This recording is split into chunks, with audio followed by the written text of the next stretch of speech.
Okay so hello everyone, this is me Saloni and welcome back to my YouTube channel Engage and Learn. So आज की video मैं सोच रही थी ना बनाऊं, बट अभी मेरे पास टाइम है ऑफिस जाने का। So I decided to make a video related to of course English speaking. And काफ़ी कमेंट्स आ रहे थे कि आपने अपनी इंग्लिश कैसे ठीक की, कैसे इम्प्रूव की। तो मेरे को, मैं स्टार्टिंग से अगर बताऊं तो मेरे को इंग्लिश में बहुत ही ज़्यादा इंटरेस्ट था स्टार्टिंग से। मैं सेकंड क्लास की बात बता रही हूँ। मुझे स्टोरीज़ का बहुत शौक़ था पढ़ने का, जैसे कि हम हिंदी में पढ़ते हैं, एमएस जीके में पढ़ते हैं, एमएस की बुक्स होती थी उसमें। तो जैसे ही मेरा नया नया कोर्स आता था तो मैं क्या करती थी, उसकी 2 से 3 दिन में सारी हिंदी में जो स्टोरीज़ होती थी वो पढ़ के ख़त्म कर देती थी। फिर मैं दूसरी बुक्स पे शिफ्ट होती थी, जैसे कि हिंदी सेकंड यानी कि व्याकरण, एंड दूसरी बुक्स एमएस जो मोरल साइंस करके बुक आती है, उसमें काफ़ी अच्छी अच्छी स्टोरीज़ होती थी। फिर जब मैं ट्यूशन्स जाती थी अपने, तो वहाँ पर क्या होता है कि डिफरेंट स्कूल के बच्चे होते हैं, डिफरेंट क्लास के बच्चे होते हैं, तो मैं उनकी बुक्स लेती थी एंड वहाँ से मैंने रीड आउट करना स्टार्ट किया। बट वो होता है ना, काफ़ी सारी स्टोरीज़ जो होती हैं सेम होती हैं, तो फिर मुझे और क्यूरियोसिटी हुई कि और स्टोरीज़ कहाँ से पढूँ। तो मुझे मुझे भी याद है, एक टाइम था कि एक स्कूल था, उसमें हर क्लास में हिंदी एंड इंग्लिश दोनों साथ में आती थी, मतलब इंग्लिश की बुक में हिंदी भी आती थी साथ में। तो वहाँ से मैंने वो हिंदी की बुक से, इंग्लिश की बुक से, हिंदी से स्टोरीज़ कंप्लीट की। एंड वहाँ से मुझे एक आइडिया आया कि क्यों ना इंग्लिश में भी स्टोरीज़ पढ़ी जाएँ। और इंग्लिश में जो है काफ़ी डिफरेंट स्टोरीज़ थी रिलेटेड टू हिंदी। मे भी मैंने ना पढ़ी हो उससे पहले, तो इस वजह से भी हो सकता था।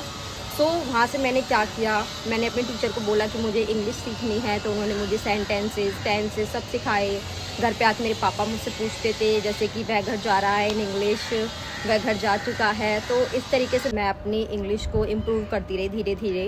एंड मुझे और क्यूरियोसिटी हुई जानने की इंग्लिश की। एंड मैंने फिर क्या किया कि एक, मतलब when I was in 9th, ये सब मेरी सेकंड से 4th तक की बातें थी, मेरी इंग्लिश काफ़ी अच्छी हो चुकी थी, मेरी रीडिंग स्किल्स काफ़ी अच्छी हो चुकी थी एट दैट मोमेंट। तो 9th क्लास में थी जब मैं, तो हमें, मतलब हमारे एरिया में एक फ्री ट्यूशन क्लासेस स्टार्ट हुए, तो मैं वहाँ पर जाना स्टार्ट करने लगी। एंड वहाँ पर भी वो काफ़ी अच्छे टीचर थे जो हमें पढ़ाते थे इंग्लिश फ्री में, तो मैं वहाँ से पढ़ने लगी। एंड वहाँ से भी वो थोड़े डिफरेंट तरीके के सेंटेंसेस, टेंसेस चूज़ करते थे, हमसे क्वेश्चंस करते थे उनसे related. After a month they started giving us like, उन्होंने हमें एक स्टोरीज दी कि go and research about the story, and then next day और Monday you need to talk about the story. So same, we searched about the topic, then we need to talk about the topic on Monday in front of the whole class, or I mean in front of all people in our tuition classes. So this is how I improved my English. After, when I was in 12th, no, I was not in 12th, I was in graduation second year. So I got to know about a free tuition classes that was online, and I know that name was FEA tuition classes or FEA classes. So what they started, वो क्या करते थे कि हम लोगों को online classes देते थे, ऑनलाइन हमसे बुलवाते थे, उनके नए नए तरीके के क्वेश्चंस होते थे। मतलब इंग्लिश सिखाने का वो तरीका था उनका, नई नई एक्टिविटीज़ होती थी, हम उसमें पार्ट लेते थे। And that was 1 year course and I completed that also. In 3rd year I completed. And इस तरीके से मैंने अपनी इंग्लिश जो है कंप्लीट की। और अब मुझे काफ़ी ज़्यादा कॉन्फिडेंस आ गया था कि हाँ, मुझ में वो कॉन्फिडेंस है कि मैं सामने बात कर सकती हूँ। बट द प्रॉब्लम वॉज कि मैं इंटरव्यू के लिए प्रिपेयर्ड नहीं थी। सो मैं आपको एक लिंक दे दूँगी और आपको नाम मेंशन कर दूंगी जिनके यूट्यूब चैनल से मैंने इंटरव्यू की प्रिपरेशन की है, किस तरीके से क्वेश्चंस पूछे जाते हैं, किस तरीके से उनका हमें आंसर करना होता है। मैंने कॉपी में लिखा, उनको रिपीट किया मिरर के सामने, वीडियोस के सामने, एंड मैंने उसको कंटिन्यूसली ट्राई करती रही। एंड एक मोमेंट आया कि मैंने अपनी बहन को बोला, please ask me the questions and I will give the answer. So this was how I prepared for the interview. एक और बात है कि आपसे हो सकता है कि इंटरव्यू एक बार में क्लियर ना हो, because I am talking about my self. So मैंने अपना पहला इंटरव्यू दिया तो उसमें HR राउंड कंप्लीट हो गया था, बट मैनेजर राउंड नहीं हो पाया था। आई वॉज स्टक, एंड मैंने जैसे ही मैनेजर को देखा मेरी बोलती बंद हो गई थी, तो मैं कुछ बोल ही नहीं पाई। मैंने घर पे आके बताया तो family was like it's okay, it was your first interview so it will be okay.